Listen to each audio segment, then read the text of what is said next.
ሰላም ሰላም ወደ አድማጮቻችን ይህ ያያ ስፖርት ነው። ወደ አድማጮቻችን በዛሬው ፕሮግራማችን የምናነሳው የአርሰናልን የዝውውር መረጃዎችን የሚመለከቱ ነጥቦች አሉ። እንግዲህ በማረክ ጉሂን እንጀምራለን። ትናንት ዴቪድ ኦርንስቴን ሁለት አርሰናልን የሚመለከቱ መረጃዎች አወጥተዋል። ማረክ ጉሂንና ቡካዮ ሳካን የሚመለከቱ ሁለቱም ለመድፈኞቹ ጥሩ ዜናዎች ናቸው ብዬ አስባለሁ። አርሰናል እንግዲህ በአንድሬ በርታ እየተመራ አስደናቂ የሆነ የክረምት የዝውውር መስኮት ባለፈው ዓመት ካሳለፈ በኋላ አሁን ጥራቱን መጨመር ላይ በዝውውር መስኮት ሁሌም አክቲቭ መሆንና የተሻሉ ተጫዋቾችን ሲያይ ከዝውውር መስኮቱ ላይ የድርሻውን መውሰድ ያለበት ይመስላል። ምክንያቱም አሁን በአንድሬ በርታና በማይክል አርቴታ መካከል ያለው ስምምነት ቡድኑን በየጊዜው ሁሌም ማሻሻልን የሚደግፍ ነው። ይህን ላይ ደግሞ የክሮንኬ ቤተሰቦችን መረሳት የለባቸውም። አሁን ጥሩ ስራን በአርሰናል ቤት እየሰሩ ይገኛሉ። እዚህ ላይ ሌላኛው መነሳት የሚጠበቅበት ነጥብ ውድ አድማጮቻችን አርሰናል በዝውውር መስኮቱ ላይ በጥሩ ሁኔታ መንቀሳቀስ የሚችል ከሆነ የዋንጫዎችን የማያመጣበት ምክንያት የለም። ማይክል አርቴታ በባለፉት የጋዜጣዊ መግለጫ ወቅት እንደተናገረው የምታወጣው በዝውውር ላይ ያለው ዋጋ በቀጥታ ተጽዕኖ ይፈጥራል የሚል ሀሳቡን ሰጥቷል። በዝውውር ሂደቶች ላይ ያ ተጽዕኖ በምን አይነት ሁኔታ ይፈጥራል ብላችሁ ታስቡ ደግሞ በውጤታማነት ነው። ማንቸስተር ሲቲ እንዲሁም ቼልሲ ያለፉትን 20 ዓመታት በእግር ኳሱ ላይ ለውጥ ማምጣት የቻሉት በዝውውር በሚያመጡት ገንዘብ ነው ማለት የሚቻል ነው የሚሆነው። አርሰናል ይህንን ሲያደርግ አይታይም ነበር። አሁን ግን እግር ኳስ ያንን የሚያስገድድበት ወቅት ላይ ስለሚገኝ በዝውውር ላይ ጥሩ ተሳትፏቸውን ለመቀጠል በዚህ ጥር የዝውውር መስኮት አንዱ ሁኔታቸውን አስተካክለው መጓዝ ጀምረዋል ማለት የሚቻል ነው የሚሆነው። ወደ አድማጮቻችን እንግዲህ በመጀመሪያው መረጃችን እንጀምር። ማረክ ጉሂን ይመለከታል። የ25 ዓመቱ እንግሊዛዊ የክሪስታል ፓላስ የመሃል ተከላካይ 2026 ላይ ኮንትራቱ ይጠናቀቃል በሚመጣው ክረምት። አሁን በቦስማን ሕግ መሰረት መደራደር የሚችል ነው የሚሆነው። 3 ጎሎችና 6 አሲስቶችን ማድረግ ችሏል። ይህ አስደናቂ የእንግሊዛዊው የመሃል ተከላካይ ከብሪቼዜ በመቀጠል የአርሰናል ሁለተኛው ከክሪስታል ፓላስ የሚያስፈርመው ተጫዋች ለመሆን መድፈኞቹ በአንድሬ በርታ በኩል የዚህ ተጫዋች ላይ ያላቸውን ፍላጎት ተናግሯል። ዴቪድ ኦርንስቴ እንደተናገረው አርሰናል ይህንን ተጫዋች ለማስፈረም ከማንቸስተር ሲቲ፣ ሊቨርፑል፣ ሪያል ማድሪድ፣ ባየር ሙኒክ ጋር ለመፎካከር አሁን ሙሉ በሙሉ ፍላጎት አላቸው። ይህንን ተጫዋች የሚያገኙ ከሆነ በተለይ ለሳሊባና ለገብርኤል ትክክለኛ ረፍትን የሚሰጥ ተጫዋች ነው የሚሆነው። ከዛ ውጭ ለአርሰናልም በለንደን ስለማይለቅ ለንደን ለመኖር ለሚያስበው ለማርክ ጉሂ የተሻለ አማራጭ ይሆናል። በእንግሊዝ ብሔራዊ ቡድን የሚያውቃቸው ዲክላን ራይስ፣ ኤብሪቼዜ፣ ቡካዮ ሳካንም ስለሚያገኝ ምርጫውን አርሰናል እንዲያደርግ እንግዲህ ብዙ ግፊቶች እያደረጉበት ይገኛሉ። ውሳኔ ተጫዋቹ ነው የሚሆነው። ለአርሰናል ግን እንደዚህ አይነት ተጫዋችን የምታገኝ ከሆነ በእግር ኳስ ሌላ ቅርጽ እንድትይዝ ሌላ ጨዋታ እንድትጫወት የሚያግዝ ይሆናል። በተለይ የአርሰናል የማል ተከላካዮች በጉዳት እንደሚቸገሩ ይታወቃል። ሳሊባም ገብርኤልም በአርሰናል ቤት እስከ 2030 እና 2031 ድረስ የሚያቆያቸውን ኮንትራት ፈርመዋል። ነገር ግን እነዚህን ተጫዋቾች የሚያግዝ በሁለቱ ቦታ መጫወት የሚችል የተሻለ ተጫዋችን የሚገኝ ከሆነ ደግሞ አርሰናልን ውጤታማ የሚያደርግ ይሆናል። ስለዚህ አርሰናሎች በዝውውር መስኮቱ ላይ ቀጥተኛ ፍላጎታቸውን ለተጫዋቹ አስረድተውታል። እንግዲህ አርሰናል በክረምት የዝውውር መስኮት የቤን ዋይት ቡድኑ ሊለቅ የሚችልበት እድል ይኖራል። ስለዚህ ያንን ቦታ የሚሸፍን ተጫዋችም ሊያዩ ይችላሉ። ነገር ግን አንዱ ሞስኬራ በዛ ቦታ ላይ ሊጫወት ወይም ሲጫወት ልናየው የምንችልበት እድል ሊኖር ይችላል። የማርክ ጉሂ መምጣት ግን በአርሰናል ቤት የተከላካይ መስመሩን በሚገባ ማገዝ የሚችል ነው የሚሆነው። ለሳሊባም ለገብርኤልም ደግሞ ቀጥተኛ ተፎካካሪያቸው የሚሆን ነው። ሌላኛው መረጃ እንግዲህ አሁንም አርሰናሎች በዝውውር መስኮቱ ላይ ታዳጊውን ሮሚዮ ሪተን ይፈልጋሉ። ይህ የግራ መስመር የ17 ዓመት የመሃል ተከላካይ በጀርመን ብሔራዊ ቡድን ጥሩ ብቃቱን እያሳየ ይገኛል። ታዲያ ይህንን ተጫዋች የሚፈልግ ብዙ ቡድኖች እንዳሉ ይታወቃል።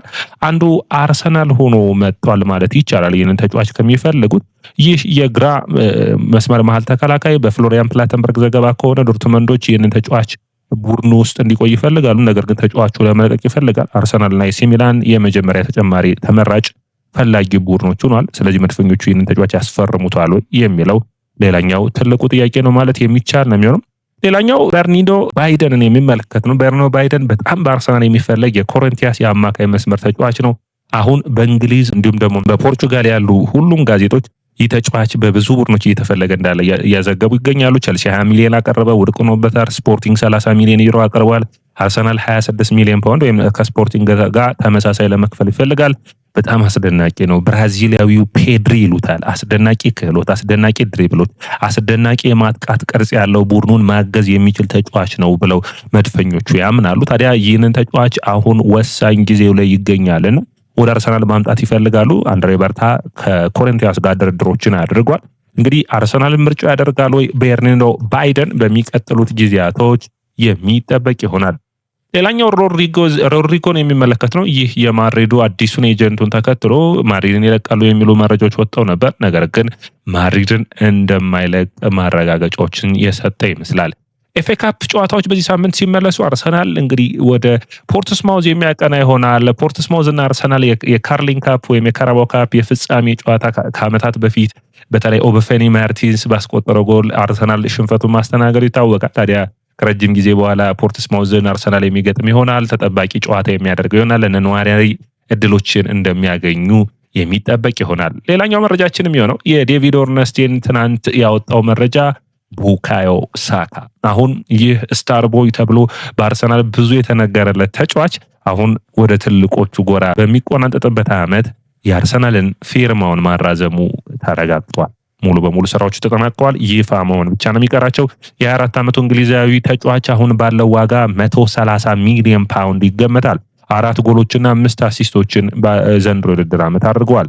አንድሬ በርታ ትልቁን ስራ እየሰራ ያለ ይመስላል። እንግዲህ የቡካዮ ሳካን የኮንትራት ማደስም በሚገባ አከናውኖታል ማለት የሚቻል ነው የሚሆነው። ታዲያ ይህ እድል ለብዙ ሁኔታዎች በርን የሚከፍት ይሆናል የአንድሬ በርታ ስራ ማለት ነው።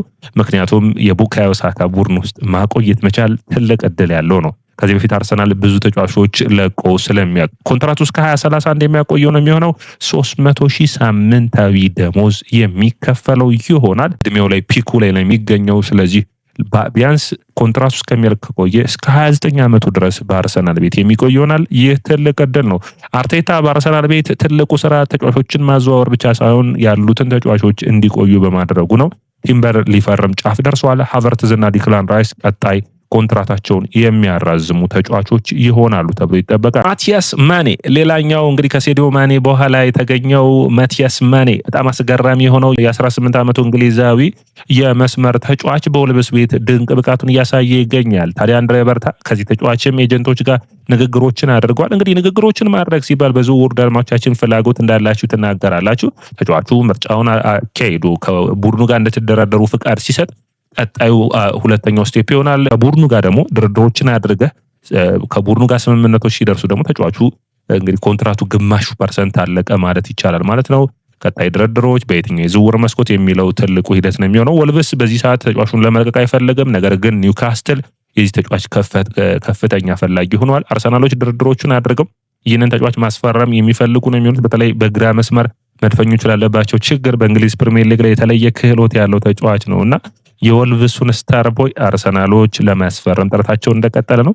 ውጤታማ ይሆናል ወይ እንግዲህ የሚጠበቅ ነው የሚሆነው። ነገር ግን ወልቭስ በዚህ የውድድር ዓመት ወደ ታችኛው ዲቪዚዮን የሚወርድ ከሆነ ቦታውን ለመሸፈን ተመራጭ ተጫዋች ሊሆን የሚችለው ተጫዋች እንግዲህ አንዱ በወልቭስ ቤት ጥሩ ብቃቱን እያሳየ የሚገኘው በወልቭስ ቤት ጥሩ ወጥነት ፐርፎርማንሱን እያሳየ የሚገኘውን ተጫዋች ማምጣት የሚቻል ከሆነ አርሰናልን ውጤታማ የሚያደርገው ነው የሚሆነው። ከዛ ውጭ የሚጠየቀው ዋጋም የሚቀንስ እንደሚሆን የሚጠበቅ ነው የሚሆነው። ስለዚህ አርሰናሎች ይህንን አጋጣሚ በሚገባ መጠቀም የሚችሉ ይሆናል በክረምቱ ማለት ነው።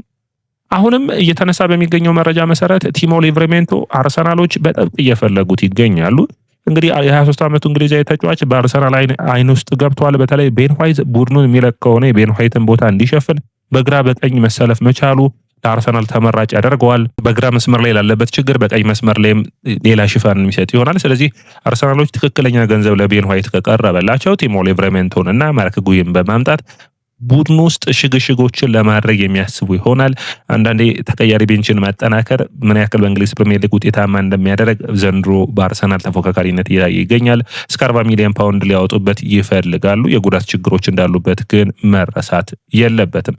አድማጮቻችን ይህ የስፖርት ነው። የስፖርትን ላይክ፣ ሼር፣ ኮሜንት፣ ሰብስክራይብ ማድረጋችሁን አትርሱ።